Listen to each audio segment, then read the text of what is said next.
शब्द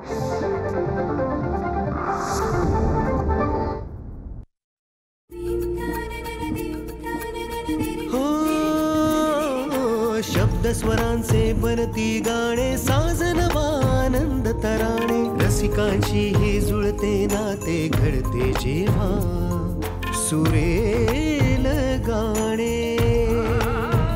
कसे हे घडते मनात येते, भेटू बोलू ऐकू तयांच्या गोष्टी गाण्यांच्या, गोष्टी गाण्यांच्या.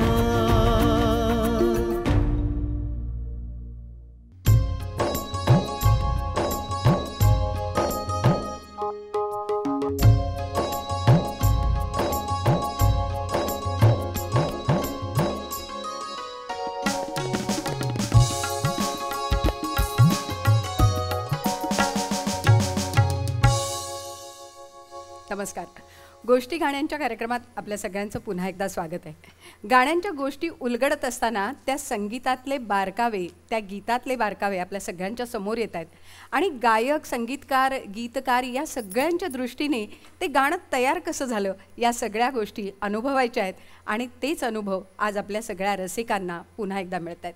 आणि म्हणूनच आज पुन्हा एकदा आपल्यासोबत आहेत सुनहरी यादे या ऑर्केस्ट्राच्या निमित्ताने मराठी ऑर्केस्ट्राच्या क्षेत्रात ज्यांनी स्वतःचं एक वेगळं नाव निर्माण केलं त्या प्रमिला दातार आज आपल्यासोबत आहेत. प्रमिलाताई नमस्कार. आणि त्याचबरोबर अनेक चित्रपटांमधनं पार्श्वगायन करून मग लावणी असेल, इतनी शक्ती हमे देना दातासारखी प्रार्थना असेल, अशा अनेक गीतातनं आपल्या समोर ज्यांनी स्वतःचा एक वेगळा ठसा आपल्या समोर आणला त्या पुष्पा पागधरे आज आपल्यासोबत आहेत. पुष्पाताई नमस्कार, स्वागत आहे. आपण मागच्या भागात जेव्हा विचार केला, गप्पा मारल्या, तेव्हा प्रमिलाताई सुनहरी यादेंवर आपण येऊन थांबलो होतो. हो हो. तर या सुनहरी यादेची सुरुवात नेमकी झाली कशी? म्हणजे जसं तुम्ही म्हणालात की मिस्टरांनी तुम्हाला सांगितलं की तुझं स्वतःचं काहीतरी कर, तर ती सुरुवात कशी? सुरुवात अशी थोडक्यात सांगते की मी मराठी गाण्यांचे कार्यक्रम करायची, सुनहरी यादी सुरू करायच्या. गणपतीमध्ये म्हणा किंवा छोटे छोटे असे 2 साथीदार आणि मी पेटी मीच वाजवायची, त्यामुळे असे कार्यक्रम करायची. तर ते करताना अकोल्याला एकदा कार्यक्रम होता माझा. तर अकोला जसं आपण महाराष्ट्रात त्या साईडला जाऊ MP च्या बाजूला, ते हिंदीचं प्रभुत्व जास्त असतं आहे. म्हणजे तर अकोल्याला शो असताना कोणीतरी सांगितलं हमको हिंदी गाणं होणार. हिंदी गाणं होणं 2 म्युझिशियन बरोबर नाही, ऑर्केस्ट्रा नाही, काही कसं करणार. तरी पण मी 1-2 अशी थापून दिली. तर तेव्हापासून ते डोक्यात घोळायला लागलं की हिंदी म्हणजे आता हिंदी गाणे होणं म्हणजे सबंध ऑर्केस्ट्रा, निदान 8 म्युझिशियन्स, असं सगळा संच गोळा करून तसं करावं. त्यातून सुनहरी यादीची म्हणजे कल्पना सुरू. बरं, पण त्या काळात मराठी ऑर्केस्ट्रा एका बाईने सुरू करणं याच्यामध्ये खूप मोठं चॅलेंज होतं. कसं स्वीकारलं? सुरुवातीला काय होतं, अनुभव नसताना ज्या अडचणी आल्या किंवा जी संकट आली ती सगळी येत होती. म्हणजे अनुभवातनं शिकत गेले असं म्हणायला हरकत नाही. पण एकदा ते झालं आणि मग कॉन्फिडन्स आला. मग लोक आजूबाजूचे माझे कलाकार होते त्यांची पण मला खूप चांगली साथ मिळाली. कारण माझा असा कटाक्ष होता की एकच 8च्या 8 तेच म्युझिशियन ठेवायचे. आज इकडनं ढोलकीवाला पकडा, इकडनं किड, असं नाही. मग त्याच्यामध्ये प्रोग्राममध्ये हे छानपणा येत नाही. तर ते 8 म्युझिशियन कायम तेच असायचे माझ्याबरोबर. आता एखादा आजारी पडला किंवा ती गोष्ट वेगळी. तर त्यामुळे प्रोग्राममध्ये एकसंधता यायची किंवा सिंक्रोनायझेशन म्हणतात ते चांगलं यायचं. तर असे, आणि त्यांनाही काय झालं, महिन्याला 20-20 शो केलेत मी सुरुवातीला. हो, बापरे. ते सुद्धा मुंबईत आणि शिवाय बाहेरगावी. तर त्यांनाही त्यावेळेला काय होतं, असं भरघोस असं काम मिळायचं 20 शो महिन्याला. आता त्यावेळेला पेमेंट खूप कमी होतं. तुला हसाही लागतं आपल्याला. सुरुवातीला म्युझिशियनला पेमेंट होतं 75 रुपये. 75 रुपये फक्त. नंतर मग 6 महिन्यांनी जरा प्रोग्राम चांगले झाले तेव्हा 1000-100 केलं. मग लास्ट पेमेंट 250 किंवा 300 दिलं असेल. तर त्यावेळेला आणि मग काय तो काय, आणि असं जर सातत्याने करायचं म्हटलं तर ही गोष्ट पण त्याला उपयोगी पडायची. चढमुखानंदला 3000चे सीट्स आहे, त्यांचे 12000 वर्कर, म्हणून त्यांनी 4 वेळा घेतल्या होत्या, दुपार संध्याकाळ. आणि तो चॅरिटी शो मी 3000 केला होता. एक शो 3000. बापरे. मग त्यातून मला सुद्धा पैसे मिळाले.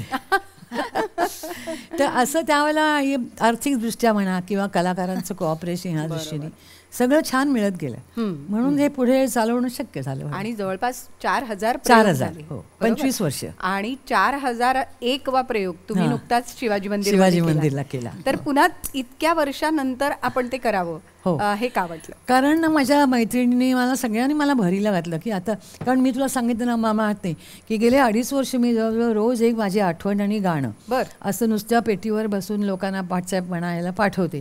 तर मग ते सगळे म्हणले आता तू गातेस तर किती छान वाटतंय आपल्याला, तू कार्यक्रम का नाही करत? मी म्हटलं बाबा आता माझं इतकं वर्ष केलं, पण आता सध्याची परिस्थिती काय आहे, त्याचे काय बाकीच्या गोष्टी पण गणित खूप पुढे वेगळी गेली झाली आहेत. तर ते पण म्हणे काय नाही कर तू, आम्हाला आवडेल, आम्ही तुला आम्हाला होईल तशी मदत करू. तर सांगायचे म्हणजे ज्याच्या सांगायचं एक माझ्या जावयाने मला खूप छान मदत केली. मोठ्या जावया, अमेरिकेला मुलगी असते, आर्थिक मदत खूप केली. पाठवळ पण ती मुलगी इथे खास कार्यक्रमाकरता आली होती, ती गायली माझ्या कार्यक्रमामध्ये. त्यामुळे अशी सगळी साथ मिळाली. मग केला पण मग त्या लोकांना अजून एक कर म्हटलं नको बाबा अजून आखी पुण्यात कर, इकडे कर, तिकडे कर. पण ती खरंच सुनहरी यादी होती. आणि त्यावेळेला मला असं वाटतं की कलाकार म्हणावेत तर सगळे कलाकार झाडून त्या कार्यक्रमाला आले होते. त्यामुळे इतका नावाजलेला असा कार्यक्रम आणि रसिकांनी डोक्यावर उचलून धरलेला असा तो कार्यक्रम. त्यातलं काय गाणं कोणतं खूप हिट होतं? मला सुद्धा आश्चर्य वाटतं की मी खूप छान हिंदी मराठी अशी खूप चांगली म्हणजे गाजलेली गाणी गायची, पण एक गाणं आहे की कुठेही गेलं तरी त्या गाण्याची फरमाईश पहिली येते.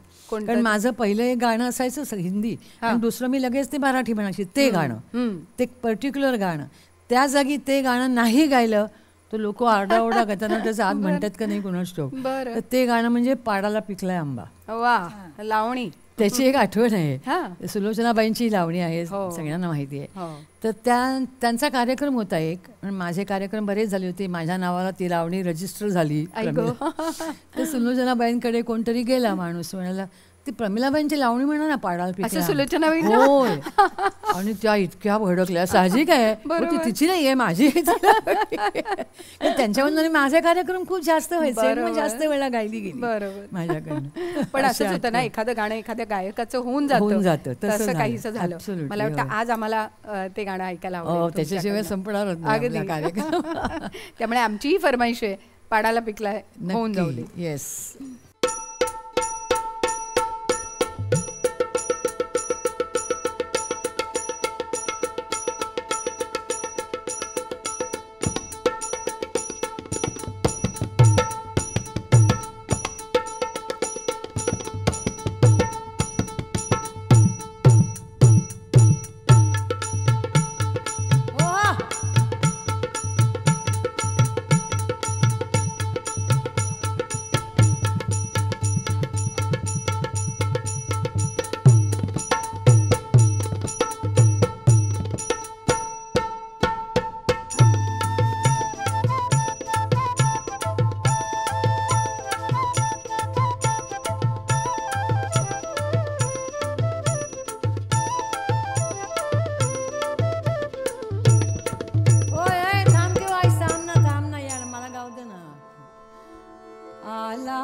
क्या बात आहे, वा. गोष्टी गाण्यांच्या. प्रमिला ताई आत्ता सुद्धा वन्स मोर द्यावा असं वाटतंय मला. तिथे तर कार्यक्रमात कितीदा वन्स मोर मिळाला असेल. कितीदा प्रत्येकात एकदा तरी, प्रत्येक कार्यक्रमात ह्या गाण्याला एकदा तरी. बरोबर. पण हा जो पाहुणा आहे ना तुमचा, तो पाडाला पिकलाय आंबामध्ये जसा आहे तसा मला असं वाटतं पुष्पाताई तुमच्या एका गाण्यामध्ये ज्योतिबाचा नवस नावाचा चित्रपट होता आणि त्यात तुम्ही एक गाणं गायला होतात, बाई या पाहुण्याला पाहुण्याला लाजायचं नाही. पुन्हा ती पण एक लावणी, तो खटका, तो सगळा बाज वेगळा होता आणि त्या गाण्यासाठी तुम्हाला राज्य पुरस्कार मिळाला होता. संगीत कोणाचं होतं? बाबूजींचं. कसं त्यांच्याकडनं शिकायला कसं मिळालं? फारच त्यांची शब्दफेक, शब्दाला फार ते महत्व द्यायचे. जरासं काही कमी पडलं का ते तिथंच थांबून ही अशी जागा घ्यायची, इथे हळवे पण आलं पाहिजे, तिथे रडवे पण आलं पाहिजे, सगळे समजावून ते सांगायचे आणि ते आम्हाला पटायचं पण आणि त्यांच्याकडून ते शिकायला मिळायचं आम्हाला. अगदी ते बाई या पाहुण्याला लाजचं नाही. मग आम्ही स्टेजवर पण घेताना कोणी नेमके माणसं यायची खेडेगावातली, आम्ही बाई या पाहुण्याला लाजचं नाही, पैसे घेऊन म्हणजे इतकी ती लावणी छान व्हायची आणि वन्स मोर मिळायचं मला सुद्धा. बरोबर. कशी त्याची चाल थोडीशी गुणगुणता येईल? अगदी. बाई ह्या पाहुण्याला लाजच नाही, बाई ह्या पाहुण्याला लाजच नाही, बाई ह्या पाहुण्याला. तो खटका बघा कसा आहे, मस्त. आणि ते अंतरे त्याच्यामध्ये होते. बरोबर बरोबर. अप्रतिम चाल, अप्रतिम लावणी आणि बाबूजींच्या ह्या लावणीला मला पुरस्कार भेटला राज्य सरकारचा.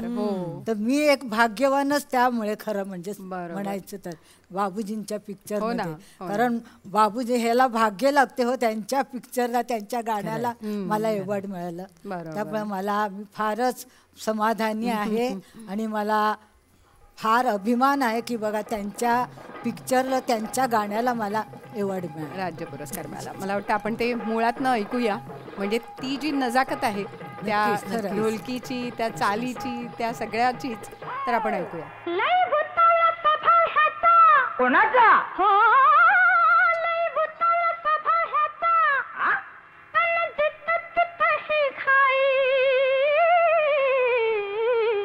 अगं पण कुणाची? लय उतावळा स्वभाव ह्याचा आणि जिथं तिथं ही घाई, हो घाई, हो घाई. बाई ह्या पाहुण्याला लाजत नाही, बाई ह्या पाहुण्याला लाजत नाही, बाई ह्या पाहुण्याला लाजत नाही, बाई ह्या पाहुण्याला.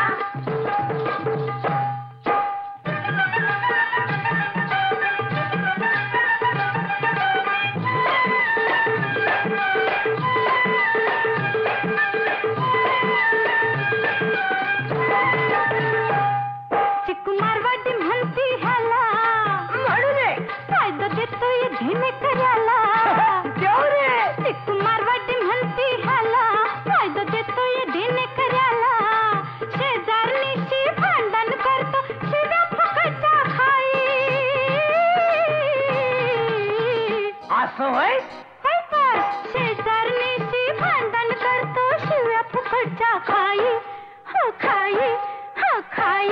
बाई या पावट्याला लाजत नाही, या भामट्याला लाजत नाही, बाई या पाहुण्याला लाजत नाही, बाई या पाहुण्याला. वा, क्या बात आहे. पुष्पाताई, काय रेंज आहे, बाप रे. म्हणजे आज ऐकल्यानंतर असं वाटतं की ती जी सुरुवात आणि ती जी आवाजाची रेंज आणि आवाजाची फेक आहे, बाबूजींची चालच तशी होती. खरं. पण ती तुम्ही पेललीत सहज आणि त्यामुळे ते गाणं आणखीन छान उठून आलं. पण आणखीन एक तुमची अशीच लावणी होती, मला वाटतं आयत्या बिळावर नागोबा चित्रपट होता आणि त्यालाही तुम्हाला राज्य पुरस्कार मिळाला होता. ते गाणं कसं आलं तुमच्याकडे? ते असं झालं की हे गाणं खरं म्हणजे माझं नव्हतं. बरं. हे आशाबाई गाणार होती. बरं. आशाबाई कडे रामभाऊ गेले, लताबाईंसारखं झालं ते, पण त्यांच्यासारखं झालं. ते गेले आशाबाईंकडे गाणं. आशाबाईंचं ऑलरेडी त्यांनी 2 रेकॉर्डिंग घेतले होते. आशाबाई बोलल्या की नाही राम, मी गाऊ नाही शकणार, मी नाही गाऊ शकणार, तुम्ही घ्या. मग त्यांना थोड्या वेळात काय झालं काय कल्पना नाही. असं कर रामभाऊ, हे गाणं पुष्पा पागदरेकडून तू घे. असं आशाबाईंनी आशाबाई सुचवलं. बोलल्या. बरं. म्हणजे माझं नशीब, माझं भाग्य, एवढ्या म्हणजे माझं एवढं नाव नव्हतं पण त्यांनी माझं नाव घेतलं की त्यांच्या पुष्पा पागधरेकडून हे गाणं माझं नाव त्याने सांगितलं त्यांना. त्याबद्दल मला म्हणजे खरोखर अभिमान वाटतं. आणि ह्या गायिकेबद्दल त्यांच्या मनात जी भावनेने त्याने गायलं की पुष्पा पागधरेकडून. बरोबर, मी तशी छोटी मोठी गाणारी होती, त्यांनी माझं नाव घेतलं. वा. हे मला मोठं अभिमानाचं वाटलं. आणि त्याच गाण्याला पुरस्कार मिळाला. आणि त्या गाण्याला पुरस्कार भेटला. हे मी त्यांचं नाव ठेवलं. त्याने सांगितलं रामभाऊ माझं त्यांच्याकडून गाणं घे आणि त्या गाण्यात पुरस्कार भेटला. तर ते मला इतकं आनंदाची गोष्ट झाली की मी त्यांचं नाव ठेवलं. त्याने माझं नाव अनाथ. आणि ते गाणं सोपं नाहीये. खरं सोपं खूप नव्हतं. हरकती आहेत त्याच्यामध्ये, मुरक्या आहेत. तर ते पूर्ण क्लासिकल बेस असं गाणं आहे. क्लासिकल आहे एकदम भयंकर कठीण गाणं. ऐका आता आपण. चालेल, ऐकूया. ऐकूया.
फिरत आहे ना, फिरत आहे खरंच आहे. आणि रेंज अप्रतिम. छान. म्हणजे ही सगळी गाणी ऐकल्यानंतर असं वाटतं बापरे किती तुम्ही गाऊन ठेवलंय आणि काय दिलंय आम्हाला खऱ्या अर्थाने. गोष्टी गाण्यांच्या.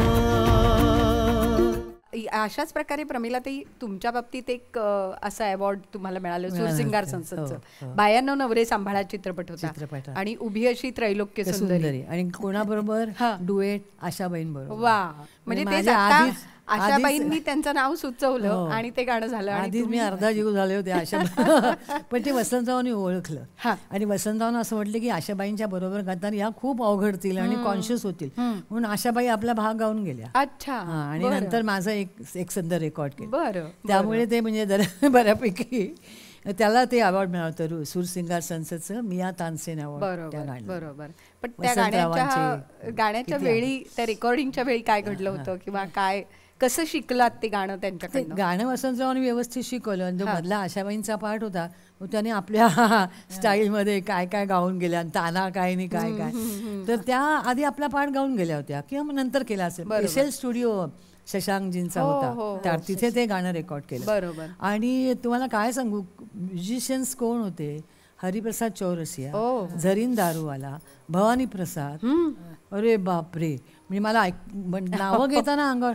हरिप्रसादजींची गोष्ट सांगते, तिथे जवळ फेमस स्टुडिओ होता. बरोबर. तिथे रेकॉर्ड करून ते यायचे ओ. मध्ये, दादा अभी आ रहा हूं, दादा अभी आ रहा हूं. म्हटलं हे दादा म्हणायचे हा मध्ये जातो कुठे. तर तिथे ते गाणं वाजून, नाही नाही मुझे मालूम आहे हे सब. त्याला गाण्याची चाल आणि सगळं माहिती होतं, स्केल माहिती होतं किंवा त्यातले राग कुठल्या रागात गाणं हे सगळं ते आपला काहीही पीस वाजवून जायचे. आणि तो इतका छान वाटायचा त्या गाण्याच्या बरोबर. वा. असे हरिजी तेवढं नॉलेज कलाकार जे होते ना. खरंच आहे. आज आम्हाला ऐकवणार पुन्हा थोडंसं? यो बापरे. एक झलक. ओके, थोडीशी झलक. Yes.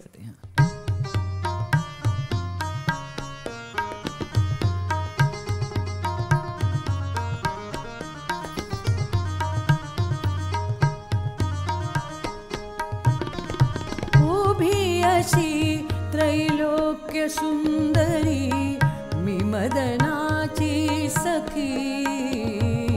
उभी अशी त्रैलोक्य सुंदरी मी मदनाची सखी. कोण अशी तू माझ्या पुढती, कोण अशी तू माझ्या पुढती. कुठली तू नर्तकी, कुठली तू नर्तकी.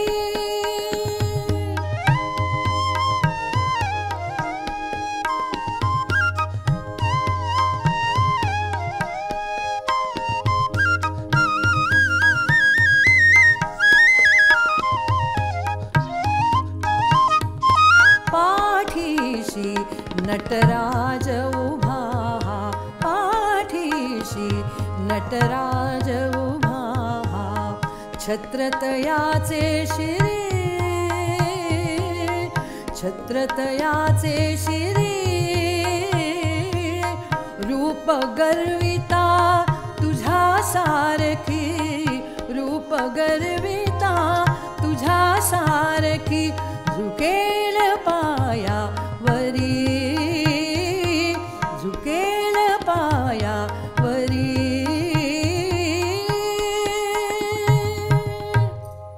वा, असं होतं. अप्रतिम, मस्त. किती वेगळा जॉनर आहे ना खरं तर ह्या हो, गाण्याचा. हो. म्हणजे प्रत्येक थोडं गाण्याचं एक वेगळं रूप semi-classical, दिसतं ना, हो, नक्कीच. तसं आहे. पण प्रमिला, ते या गाण्यासाठी काही वेगळी मेहनत करावी लागली का? थोडंसं माझं शास्त्रीय संगीताचं शिक्षण उपयोगी पडलं, हा. पण थोडा गळा तसा तयार होता. कारण मी वयाच्या जवळजवळ 7व्या-8व्या वर्षापासून आमच्या शाळेमध्ये मास्टर नवरंग म्हणून त्यांचे क्लासेस होते. बरं. त्यांच्याकडे मी शास्त्रीय संगीत शिकायला गेले आणि शाळेमध्ये होतं म्हणून शक्य झालं. हो. तर गिरगावातून उठून दादरला सुद्धा पाठवलं नसतं त्यावेळेला. ते अगदी शाळेमध्ये होतं म्हणून ते असे झालं. आणि ते होतं बॅकग्राऊंड त्याची. आणि संगीत हा विषय घ्यायचा म्हणून मी SNDTला गेले. बरं. 11वी झाल्यावर. बरं. ते मी त्याचा BA पर्यंत वन ऑफ द सब्जेक्ट्स, म्हणजे एक बाकीचे विषय होते. आणि MAला एंटायर म्युझिक होतं. बरं. ते MA घेऊन म्युझिक केलं. म्हणजे ही सगळी थोडीशी शास्त्रीय संगीताची बैठक, बॅकग्राऊंड म्हणा, त्याला कामी आली. बरोबर. अशी आणि गाणी ही गातात. शास्त्रीय संगीताची बैठक असल्यामुळे अनंत प्रकारची गाणी वेगवेगळ्या प्रकारची आणि वेगवेगळ्या पद्धतीने तुम्ही ती गायलात. आणि ते सोनेरी यादेमध्ये सुद्धा लोकांपर्यंत तुम्ही पोहोचवलात. आणि हिंदी गाणी सुद्धा मला वाटतं सोनेरी यादेमध्ये होती ना. बेसिक हिंदीच गाणी होती. हिंदीच गाणी होती. 2-3 म्हणजे महाराष्ट्रामध्ये असेल तेव्हा मराठी गाणी लावण्या म्हणायला बरोबर, बरोबर. भावगीत नाही लावण्या. हा, पण जशी ती पाडाला पिकलाय आंबा ही प्रसिद्ध होती लावणी, तसं सोनेरी यादेमधलं एखादं हिंदी गाणं जे खूप प्रसिद्ध होतं किंवा तुम्हाला फरमाईश यायची त्या बरीच गाण्याची? होती तशी हिंदी गाणी म्हटलं तर. एखादं आज? हा, ते एक सजा फिल्मचं गाणं होतं SD बर्मन साहेबांचं. हा. ते छान, म्हणजे मलाही आवडायचं, लोकांनाही ते. किंवा मी एक मेडली गायची, म्हणजे 4-5 गायिकांची गाणी. बरं. त्याच्यामध्ये नूरजहानजी, सुरैया, लताबाई, नंतर अशी 4-5, गीता दत्त, आणि ते कभी तन्हाई में ती मुबारक बेगम मला कशमचा. ही 5 गाणी मी गायची. ती लोकांना मेडली खूप आवडायची. प्रत्येकाचा एक अंतरा असा. पण खास करून सजात गाणं मला खूप आवडायचं आणि लोकांनाही ते आवडायचं. SD बर्मनदांचं म्युझिक होतं. ऐकवा ना थोडंसं. तुम न जाने किस जहां में खो गए, तुम न जाने किस जहां में खो गए. हम भरी दुनिया में तन्हा हो गए.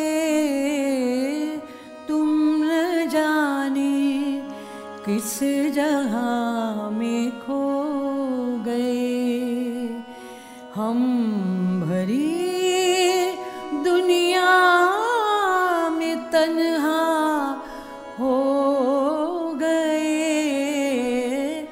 तुम न जाने किस जहां में खो गए. आज आमच्या यादी तुम्ही सुनहरी केलीत असं मी Oh. म्हणेन. Thank you, thank you so much. त्या सगळ्या आठवणी जाग्या झाल्या आणि अनेक प्रेक्षकांच्याही आठवणी नक्की जाग्या झाल्या असतील. 4,000 प्रयोगातले कितीतरी प्रयोग आपल्या प्रेक्षकांनी पाहिले असतील, अनुभवले असतील आणि आज पुन्हा एकदा त्या आणि सगळ्या अशा वेळेला आठवणी आहेत. कधी कुठल्या समारंभाला म्हणजे गेले की बरेच लोक हा तुमचा कार्यक्रम मी 40 गावला पाहिला, तुमचा कार्यक्रम मी अक्कलकुव्याला, म्हणजे इतकं मनातून छान वाटतं की कुठेतरी आपली केल्याची नोंद खरंय. कुठेतरी आहे अजून लोकांच्या नक्कीच, मनामध्ये, नक्कीच. म्हणून छान. आणि पुष्पाताई तुमच्या बाबतीतही असं होतं की तुम्ही हिंदीत तर गायलातच, पण त्याच्याच बरोबर अनेक भाषांमधनं गायलात, जवळपास 10-12 भाषांमधनं तरी गायलात. कसं शक्य झालं ते? मराठीमध्ये किंवा हिंदीमध्ये गाणी लिहून घ्यायची ती भाषा हा. आणि गायची अच्छा. आणि अर्थ समजावून घ्यायचं, कुठल्या टाईपचा आहे, कसला आहे, काय त्याचा भाव काय आहे, काय ते पटवून घ्यायचे आणि त्याप्रमाणे चालीप्रमाणे गायचे. कोणकोणत्या भाषात गायलात? ओडिया, मारवाडी, गुजराती, काश्मीरी, आसामी आणि पुष्कळच्या अशा बंगाली पण? मारवाडी, बंगाली बंगाली पण गायलात. बरोबर. आणि ओ.पी. नय्यर साहेबांकडे तुम्ही एक पॅरडी गायला होतात. हा, ओ.पी. नय्यरच्या 3 पिक्चरला गायले. हा, खरं म्हणजे हा. मुकद्दर की बात, हा. बिन माँ के बच्चे, खून का बदला खून आणि त्याच्यात पेरोडी सॉंग. पण नय्यर साहेबांकडनं कसं शिकायला मिळालं? नय्यर साहेबांकडे ती पण एक कथाच आहे खरं म्हणजे. असं ते पेरोडी सॉन्ग होतं. पहिलीच म्हणजे आमची प्रॅक्टिस होती. रतन मोहन डायरेक्टर, प्रोड्युसर ते आपले बसले होते. आमची रिहर्सल झाली आणि रिहर्सल झाल्यानंतर त्याने विचारलं त्यांना, म्हणजे आम्ही बाजूला झालो त्या बाजूला आणि ह्यांची गप्पा गोष्टी चालल्या होत्या की नय्यर साहब ने सांगितलं कि कैसा लगा ये लड़की लोग का गाना आपको?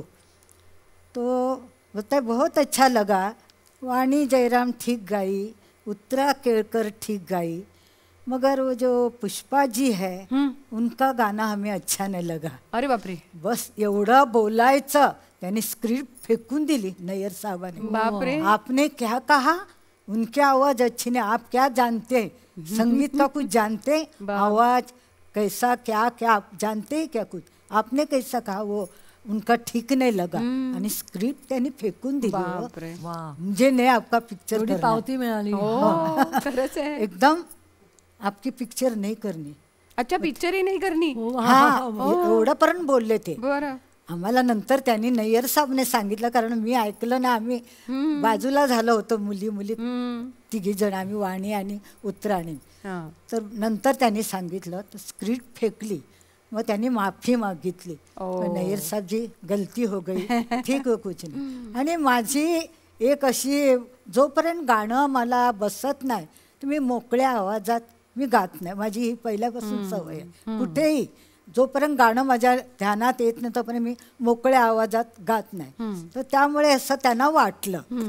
झालं हे झालं आणि नय्यर साहेबांना मोठं वाईट वाटलं की अरे प्रोड्यूसर ने कहा ये पुष्पा जी की आवाज़ अच्छी नहीं लगी, तो ज़रूर कुछ होगा उनको. तो माझा दुसरा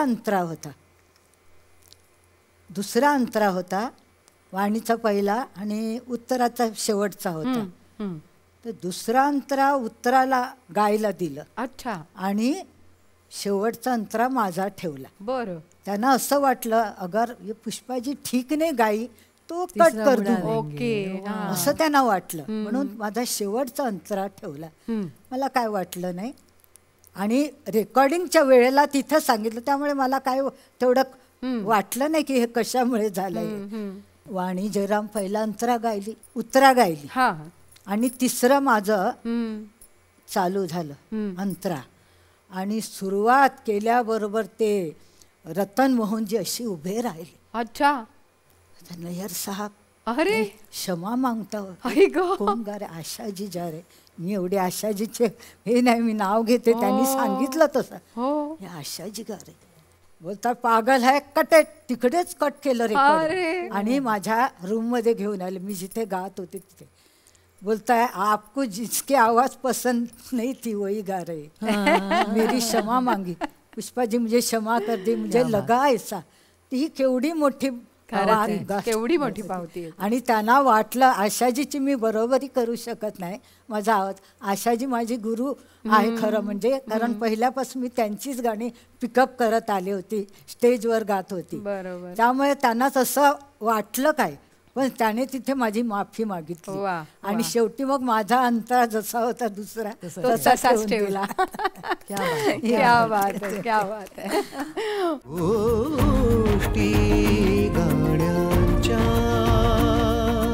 मला वाटतं ते पॅरडी गाणं हे सुद्धा हो. सोपं नाही कारण तो पुन्हा एक गाण्याचा एक वेगळा प्रकार आहे आणि नय्यर साहेब आहेत तर मला वाटतं ते आज ऐकूया आणि मग त्यावेळेला त्यांनी का माफी मागितली हे कळेल. आता आम्हाला कळेल ते की जेव्हा आम्ही ते कळेल. गाणं Yes, ऐकू. yes. ऐकूया.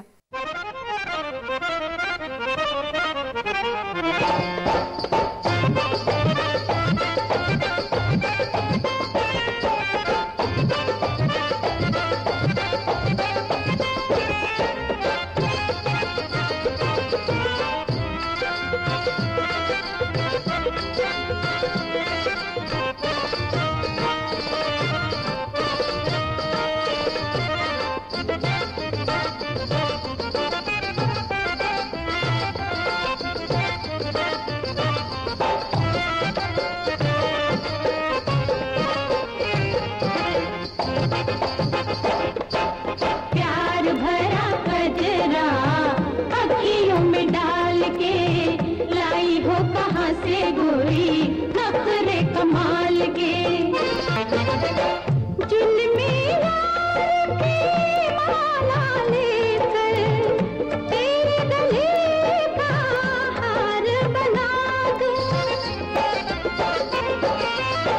दुनिया देखे मेरा जादू ऐसा तेरा रूप खिला दूं चुटली मारिया ये बंदे हैं कमाल के प्यार भरा कजरा अखियों में डाल के लाई हो कहाँ से गोरी नखरे कमाल के. वाह, वाह. वा खूप सुंदर. पण अशा म्हणजे उडत्या चालीची गाणी जेव्हा असतात तेव्हा त्याला एक परत वेगळं टेक्स्चर हे आवाजाचं सुद्धा एक वेगळं टेक्स्चर द्यावं लागतं. प्रमिला ताई तुम्ही सुद्धा एक गाणं जे गायला आहात जे आमच्या सगळ्यांच्या लक्षात आहे ते म्हणजे नंबर नंबर 54 54. घरकुल चित्रपट. पुन्हा एकदा सी रामचंद्र पुन्हा आणि मन्नादा. मन्नादा मन्नादांबरोबरचं गाणं आणि तो हे अनुभव. जे गाणं रेकॉर्ड झालं ते काय असतं ना आपल्या मराठीमध्ये च च हो, झ हो. ह्याचे तसेच उच्चार नाही केले तर मग ते बरोबर नाही वाटत. तर एक अशी ओळ होती त्या गाण्यामध्ये बांबूच्या वनात बरोबर. झऱ्याच्या काठी येशील सजणे माझ्याच पाठी. मन्नादाना एक टेक झाला त्या ओळीचा 2 टेक झाले 3 टेक म्हणजे वैतागले क्या यार तेरी मराठी भाषा मेरे को नहीं जमेगा है. मग अण्णा म्हणले नाही नाही मन्नादा 1 मिनिट. मी त्याने त्या खाली ते डॉट वगैरे करतात ना ते काढून दिले. मग ते काय सुटले ते. हो. आणि Great, त्यांच्याबरोबर great artist. गायला मिळालं म्हणजे बापरे. पण कसे होते ते म्हणजे तुम्हाला खूप कसं त्यांनी व्हेरी सांभाळून घेतलं ॲडजस्टिव्ह किंवा व्हेरी काय? ॲडजस्टिव्ह आणि चुकलं तरी सांगायचं मिला जी ऐसा नाही ऐसा आहे. रफी साहेबांच्या बरोबर मी हा, कितीतरी हा. दौरे केले परदेश दौरे. बरोबर बरोबर. तर खूप आधी सांभाळून घ्यायचे. एकदा ते छोटीशी आठवण आहे की ते छुप गए सारे नजारे ते डुएट हो, होतं. हो. ते युजली आम्ही 2 अंतरे म्हणायचो. त्या दिवशी रफी साहेबांचं काय मिळालं 3रा अंतरा त्यांनी म्युझिक कंटिन्यू करायला सांगितलं. अच्छा. मला ते लक्षात नाही 3रा अंतरा येत होता पण नेहमी घेत नाही म्हणून. तर त्याने काय करावं अरे आपण गायला तो अंतरा म्हणते अरे हे गाव ना असं स्टेजवर सगळ्यांसमोर. इतकी लोकांना पण मजा आली. खट्टाळपणा त्यांच्या स्वभावामध्ये होता. बरोबर. नंतर मी त्यांच्याबरोबर डुएट गायची त्यावेळेला मी अशा हाय हिल घालून जायची. तर त्यांची बायको मला म्हणायची प्रमिला तू आपके साथ डुएट गाती है ना तो चप्पल उतार के जा. अच्छा. बहुत लंबी दिखती है उनसे. अशा खूप बारीक बारीक म्हणजे पण छान गोड आठवणी आहेत. आणि अनेक दौरे तुम्ही त्यांच्या बरोबर केले खूप केले, त्याच्यामुळे खूप मन्नादांच्या बरोबर तलत महमूद मोहम्मद तलत साहेबांच्या रफी बरोबर पण. यांच्या सगळ्यांबरोबर तलत तुम्ही साहेबांची तर वेस्ट इंडिजला गेले होते त्यांची अशी अशी गाणी लोक फरमाईश करायचे. मग ते आम्हाला प्रमिलाजी ये गाणं मेरा है असं त्यांनाही आठवण नव्हती त्यांची बरोबर, कुठली. बरोबर. इतकी म्हणजे लोकांना ती स्मरणामध्ये होती. खूप छान. आणि पण ते घरकुल मधलं नंबर 54 जरा नंबर, हा. होऊन जाऊ दे.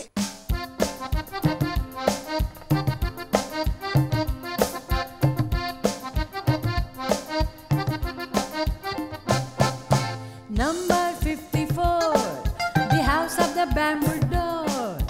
Number 54, the house of the bamboo door. Oh, बांबूचे घर, बांबूचे दार, बांबूची जमीन पिवळी शार. बांबूचे घर, बांबूचे दार, बांबूची जमीन पिवळी शार. बांबूच्या घरात आहा आहा, स्वप्नाचा झुला ला ला ला ला, झुलवीत राहील टडा टडा तुला आणि मला. House of bamboo. Number 54, the house of the bamboo door. Number 54, the house of the bamboo door. Number 54, the house of the bamboo door. बात आहे. वा वा. पण तो जो खटका आहे ना तो आजही तुम्ही छान खटकेदारपणे घेता.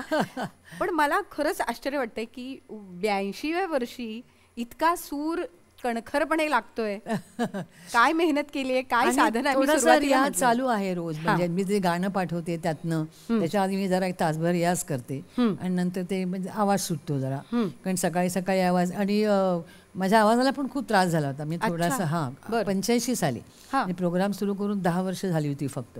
आणि खूप होर्स व्हॉइस, बोलताना पण डबल डबल आवाज, सगळे एनटी स्पेशालिस्ट झाले. पण मला कोणतरी सांगितलं ताई तुम्ही होमिओपॅथिक औषध ट्राय करा. तर डॉक्टर आहेत सायनला, डॉक्टर हबू म्हणून नाव पण सांगते. त्यांचं औषध चालू केलं. विदिन अ वीक, आठवड्यामध्ये फरक पडला आवाजात. वा. आणि आता सुद्धा मी जी ही गाणी म्हणायचं सुरू केली 2.5 वर्षापूर्वी, त्यांचं औषध घेऊनच सुरू केलं पुढे. कारण आवाजाची रेंज कमी होते वयाने, बरोबर. वरती चढत नाही. हो ना. म्हणजे गाडी खालच्या पट्टीत घेऊन म्हणली तर काय हरकत नाही. उगाच आपला आवाज जात नाही तिथे कशाला उगा आटापिटा करायचा. बरोबर, मग ते बरोबर. काहीतरी चमत्कारी ओरडल्यासारखं. त्यामुळे माझ्या सोयीस्कर अशा पट्टीत मी गाते, लोकांना ते आवडतं. आजही सुरेल गळा Nothing तुमचा आहे आणि खूप बरं वाटतंय की तुम्ही हे गाऊ शकताय आणि छान लोकांपर्यंत ते पोहोचवू नक्कीच, शकताय. नक्कीच. त्यामुळे मला पण तुमच्या त्यात आहे. सगळ्या आठवणी आणि तुमची सगळी गाणी ही लोकांपर्यंत अशीच पोहोचत राहू देत असं नक्की म्हणेन. पण तसंच सुनहरी यादेमधला असा काही एखादा किस्सा किंवा असं एखादं चॅलेंज आलं का, किंवा एखाद्या गाण्याच्या बद्दल काही घडलेली एखादी गोष्ट? नाही, गाणं नाही. काय झालंय की नागपूरला आम्ही मागे म्हटलं नागपूरचा ऑडियन्स फार टिपिकल ऑडियन्स आहे. पसंत पडलं डोक्यावर घेतील, नाहीतर अक्षरशः पलायन करतील तिकडनं. तर धनवटे रंगमंदिरात प्रोग्राम होता आणि आमचा मिमिक्री आर्टिस्ट नेहमीचा नव्हता, दुसरा एक कोणतरी म्हणजे गाणारा मिमिक्री करत होता. त्याला जरा काही कलाकारांनाही मध्ये विश्रांती मिळते दाब म्हणून त्याला मिमिक्री सांगायला. आणि त्याने इतकं वाईट त्यांनी एक प्रसंग म्हणणार नाही पण वाईट उच्चार केला त्या घटनेचा की मी त्याला आधी म्हणले होते की तू असं हे सांगू नको स्टेजवर, मार खायची वेळ येईल एका दिवशी. तर तसंच झालं. त्यांनी ते सांगितलं आणि लोक अक्षरशः आरडाओरडा कर स्टेजजवळ गोळा झाले. नागपूर. बरं. आणि मग म्हटलं बापरे आता काय करायचं, सांभाळायला तर पाहिजे परिस्थिती. मी स्टेजवर गेले आणि मी स्वतः माफी मागितली लोकांची की हे सांगायला नको, तो मलाही कळतंय तो राष्ट्रध्वजाचा अपमान होता. अच्छा. म्हणून लोकांना जास्त जिव्हारी लागली होती. आणि मग ते सांगितल्यावर मग लोक कसे बसे शांत झाले. मी बापरे देव पावला. असे बरेच म्हणजे घडतात. म्हणजे कदाचित आपल्या नकळतही घडत असेल पण ते ऑडियन्स मेंटॅलिटी ही जी म्हणते ना मॉब मेंटॅलिटी, त्याच काही गोष्टीमध्ये तुम्हाला फन म्हणायला लागतं आणि त्याचाही उपयोग होतो. कुवारा बापचं गाणं बरं. हाजी हाजी, हां. ते पिक्चरमध्ये चांगलं असेल किंवा ढगाला लागली अक्कळ, ही गाणी मी माझ्या कधीही कार्यक्रमात घेतली नाही. व्यर्थी गाणी आपण म्हणतो. बरोबर. कारण ती पिक्चरमध्ये ठीक असतील सिच्युएशन प्रमाणे किंवा त्यातल्या ह्याच्याप्रमाणे, पण नागपूरमध्येच कुवारा बाप कुवारा बाप कुवारा बाप, मी म्हटलं हे गाणं माझ्या प्रोग्राममध्ये होणार नाही. बरं. 4दा ओरडले मग गप्प बसले. मी त्यांना कळलं की या एकदम फर्म आहेत या बाबतीत. तेव्हा तसंही वागायला लागतं असंही वागायचं. खरं. आणि निर्माती म्हणून उभं राहताना वेळ बघून, हो. सगळ्या गोष्टीचं भान ठेवावं भान ठेवावं लागतं. लागतं. गाणी ही उत्तम झाली पाहिजे, परफॉर्मन्सही उत्तम झाला पाहिजे आणि त्याची मॅनेजमेंटही उत्तम झाली पाहिजे. तर त्याचा एक धडा खरं तर तुम्ही अक्षरशः, घालून अक्षरशः. दिलेला आहे त्या काळामध्ये. पहिला म्हणजे मग गोव्यातला पहिला थोडक्यात सांगते, गोव्यातला पहिला प्रोग्राम, बस आमची छोटी मिनी बस 4 टायरवाली मिनी बस, आम्ही सगळे गेलो आणि गोवा रस्ता म्हणजे माहिती आहे सारखे घाट. हो. तर घाट रस्ता आला की आमची बस 5 किलोमीटरच्या वेगाने जायची आणि महापुरुषाला प्रोग्राम होता आणि आम्ही 10 वाजता पोहोचलो रात्री. बापरे. तो ऑर्गनायझर गॅसवर काय मला म्हणलं, काय गो ही वेळ झाली का यायची? गो बिऊ नको, मी आता आधी सुरू करू दे मला प्रोग्राम. कशी बशी वाद्य लावली सुरू केला. म्हणजे अशा ठिकाणी म्हणजे त्यांनी समजून घेतलं, लोकांनी समजून घेतलं. मी त्याला सांगितलं काय झालं ते, मग गप्प बसले. बरोबर. पण रसिकांचं प्रेम आहे आणि ते नक्कीच, उदंड प्रेम नक्कीच, नक्कीच. तुम्हाला दोघींनाही मिळालेलं आहे. गोष्टी गाण्यांच्या. प्रमिलाताई, मगाशी तुम्ही उल्लेख केलात की मोहम्मद रफी, मन्ना डे, तलत महमूद, किशोर कुमार या सगळ्यांबरोबर तुम्ही किशोर कुमारजींबरोबर केलेले. येस, तर या सगळ्यांबरोबर तुम्ही दौरे केलेत, तुम्ही गायलात. आणि पुष्पाताई, तुमचं तर रफी साहेबांच्या बरोबरचं गाणं हिट आहे, अगं पोरी संभाल दर्याला तुफान आलंय. तर त्या गाण्याच्या मागची आठवण आम्हाला सांगा ना. त्या गाण्याच्या वेळची अशी म्हणजे गोष्ट झाली की वंदनाताई विटणकर, विटणकर त्यांचा फोन आला, तुला गाणं गायचं आहे. मला बरं वाटलं, म्हटलं चला. पण तुला माहित आहे का कोणाबरोबर गायचं आहे? रफी साहेबांबरोबर. म्हटलं काय माझी चेष्टा करता तुम्ही, एवढ्या मोठ्या आर्टिस्ट बरोबर माझं गाणं होईल? अगं खरी गोष्ट आहे, खरं. मला इतकं बरं वाटलं, मी एकदम आनंदाने एकदम नाचायला लागली सारखं झालं मला. कधी आता रिहर्सल होते असं झालं. आणि मग रिहर्सल सुरू झाल्या. रफी साहेबांच्या घरी तर श्रीकांत ठाकरेजी जात होते, पण आम्ही ह्यांच्या श्रीकांत ठाकरेजींच्या घरी आम्ही मी जायचे, रिहर्सल करायचे. बरोबर रिहर्सल झाल्याबरोबर मग एक दिवस रेकॉर्डिंगचा टाईम आला. रेकॉर्डिंगला उभे राहिले आणि तुम्हाला मी काय म्हणू, एवढी मी गाणी गायली तरी रफी साहेब असे उभे राहिले माईक घेऊन आणि माझा आवाजच निघेना. माझा आवाज थरथर कापायला लागला. बरोबर. आणि काय करू मला काय कळेना, कसं काय आवाजच निघेना त्यांना पाहून की एवढ्या मोठ्या आर्टिस्ट बरोबर मी गायला लागले. तर त्याने जाणलं ते, तो त्या असे पाहत राहिले, अरे पुष्पा जी आप ऐसा क्यों गा रही, आपकी आवाज तो कांप रही है, हमने आपके गाने सुने, आप ऐसा क्यों गा रही, अच्छा आप इधर आइए, इधर आहे. मला एकदम कसं तरी म्हटलं इधर आहे इधर. स्वतः त्याने माईक घेतला आणि त्यांच्या माईक समोर ठेवला आणि आप गाइए अभी, आपके मैंने कितने गाने सुने, आप ऐसा क्यों गा रहे, मैं कोई बड़ा आदमी थोड़ी हूँ, मैं भी आपके तरह ही हूँ, मैं कोई भगवान नहीं, आप मुझसे डर रही, आणि आप गाइए अभी. तेव्हा मी गायला लागले, जरा धीर आला. गाता गाता त्यांना मध्ये असं काही वाटलं, त्याच्यामध्ये शिटी बजाऊ तू माझी नवरी असं ओरडायचं होतं. मला ते बोलले, पुष्पा जी आपको बुरा तो नहीं लगेगा, अरे मैं यहाँ सीटी बजाऊं या तू माझी नवरी करके जोर से चिल्लाऊं तो आपको कोई बुरा नहीं लगेगा ना. मैं बोली कमाल करते आप मुझसे पूछ रहे, अगर आपको होता तो आप संगीतकार से पूछते, आप मुझे से गरीब आर्टिस्ट. नहीं गरीब कुछ नहीं, मैं भी गरीब हूँ, मैं भी इतना बड़ा आदमी नहीं, आप भी बड़ी आदमी है, आप अच्छा गाती है, ऐसी कोई बात नहीं. आणि त्या माणसाला घमंड नाही, बिलकुल घमंड नाही आपल्या ह्याची. एकदम त्याने सांगितलं आप गाइए, असं कर. दुसरा माणूस असं करू शकत नाही आणि दुसरा रफी असा पैदा होऊ शकत नाही. खरं म्हणजे खरं त्या माणसासारखं कोणी माणूसच पैदा होऊ शकत खरं. आणि इतक्या मोठ्या दिग्गज कलाकारांबरोबर तुम्ही गायलात आणि तुमच्या बरोबर ते गायले, ह्या दोन्ही गोष्टींचा संगम हा खरे तर खूप मराठी इंडस्ट्रीला मिळालेलं एक चांगलं वरदान आहे. आणि कसं झालं ते गाणं, त्यातले जसं मन्नादांच्या बाबतीत प्रमिलाताई म्हणाल्या की तो च छ ण न हे अडले का त्यांना त्यावेळेला? त्यांनी नाही त्याने आपलं मराठी गाणी गायली होती, त्याने मराठी गाणी गायली. मला वाटतं श्रीकांत ठाकरेंचा आणि वंदना विटणकरांचाच हा पूर्ण अल्बम होता जो रफी साहेबांनी गायला होता. शोधिसी मानवा वगैरे, शोधिसी मानवा. त्यांनी आणि हा रुसवा तिने नम्रपणाचा उल्लेख केला. त्याच्यावरून एक सांगते की रफी साहेबांना आम्ही साऊथ आफ्रिकेच्या टूरला होतो, तर रफी साहेबांना कोणतरी विचारलं, पत्रकार वगैरे होता, तो आप कलाकार तो आप बहुत बड़े हैं, गायक कलाकार, तो और कोई कंपोजिशन, म्यूजिक कंपोजिशन ये आप क्यों नहीं करना चाहते? वो भी आपको मतलब मुश्किल नहीं होगा. त्याने काय उत्तर द्यावं? ते म्हणले जो मैं कर रहा हूँ, मतलब मेरा गाना, उसमें ही मैंने लगता नहीं मैं परिपूर्ण हूँ, तो मैं और क्या करूँ मैं. ग्रेट. अक्षरशः इथे मी अशी ह्या कानाने सगळं हे ऐकले आणि म्हणजे किती तो माणूस धन्य आहे म्हणजे सांगायला. किती डाऊन टू अर्थ असावं एखाद्या कलाकारांनी. त्याचं एक ही उदाहरण. घमंड नाही, अहम नाही, काही नाही. वा. बिलकुल नाही. पुष्पा, ते गाणं कसं होतं? अगं पोरी. ते ऐकायलाच पाहिजे. ऐकायलाच पाहिजे. थोडंसं गुणगुणा ना. अग पोरी सांभाळ दर्याला तुफान आयलंय भारी. अग पोरी सांभाळ दर्याला तुफान आयलंय भारी. लाट फिरतीची भन्नाट होऊन आभाली घे भरारी. अग पोरी सांभाळ दर्याला तुफान आयलंय भारी. अगो पोरी संभाल दर्याला तूफान आयलय भारी. अगो पोरी संभाल दर्याला तूफान आयलय भारी. लाट फिरतीची भन्नाट होऊन आभाली घे भरारी. लाट फिरतीची भन्नाट होऊन आभाली घे भरारी. होय पोरी संभाल दर्याला तूफान आयलय भारी. अगो पोरी संभाल दर्याला तूफान आयलय भारी.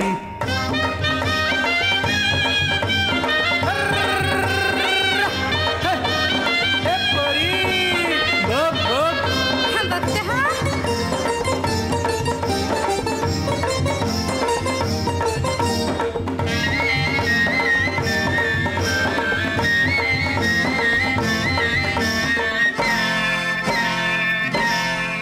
नाही भिनार ग ये उदे पाण्याला भरती. नाही भिनार ग ये उदे पाण्याला भरती. माझ्या होरीचा सुखान तुझ्याच हाती. माझ्या होरीचा सुखान तुझ्याच हाती. नव हाकीन मी कापित पाऊस धारा.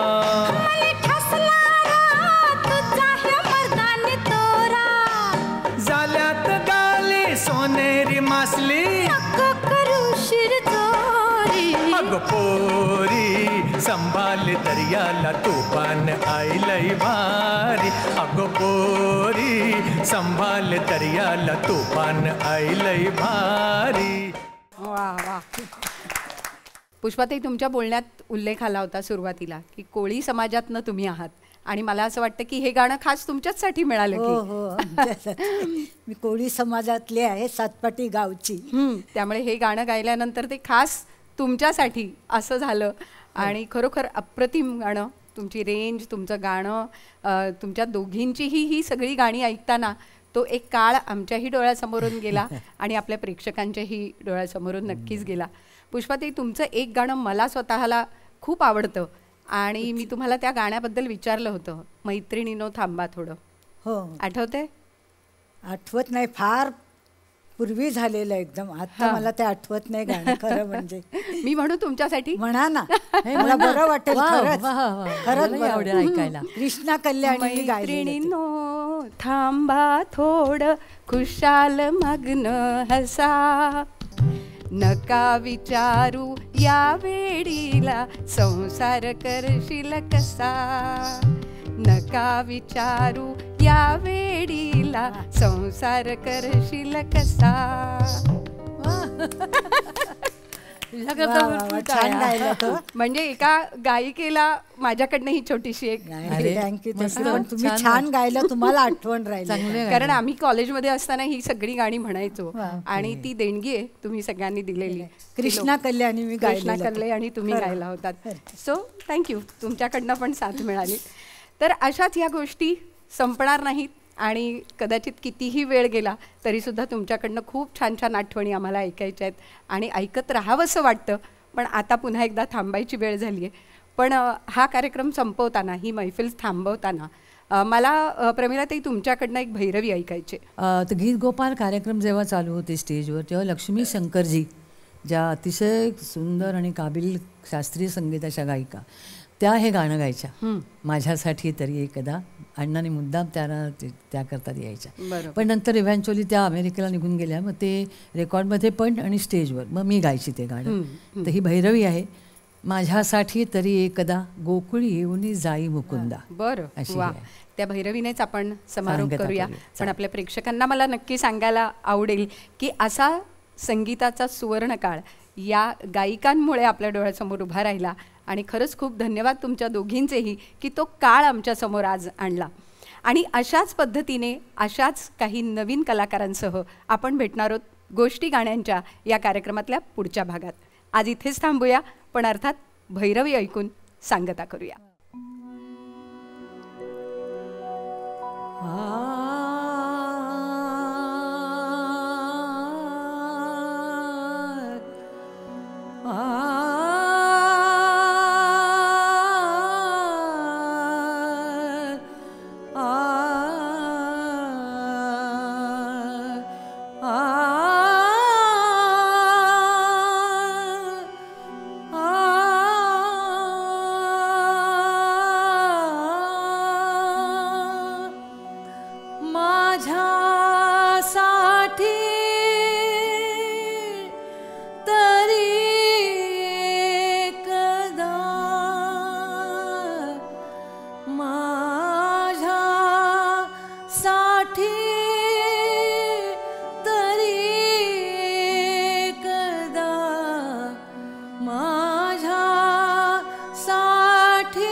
जाई मुकुंदा.